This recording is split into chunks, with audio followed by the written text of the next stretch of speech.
যখন আপনার নামে কেউ বদনাম করে আপনার সামনে কিংবা আপনার পেছনে, আপনার প্রথম কাজ হচ্ছে আল্লাহকে ধন্যবাদ দেওয়া। বলেন সবাই সুবহানাল্লাহ। কি সুন্দর কথা আল্লাহ তাআলা বলছেন, খুব খেয়াল করবেন। আল্লাহ বলছেন, সবর ধারণ করো তাদের কথার ব্যাপারে যারা তোমার ব্যাপারে বদনাম করে। এর কারণ আমি আল্লাহ জানি তারা যা বলছে সত্য নয়, বরং তুমি হচ্ছ আসল সত্যবাদী। তুমি সেই অন্যায়টা করো নাই।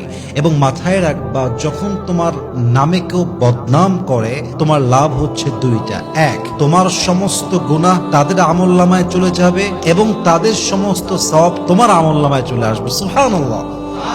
তো যারা বদনাম করবে তাদের জন্য আপনি আফসোস করবেন যে ইস রে, আমার ভাইটা বুঝে না, আল্লাহ আমার ভাইকে তুমি হেদায়াত দান করো। কিন্তু মানুষের বদনামের জন্য, অন্যের চরিত্র নষ্ট হওয়ার জন্য নিজের চরিত্র নষ্ট করা, এটা বোকামি ছাড়া আর কিছুই হতে পারে না, ঠিক কিনা বলেন?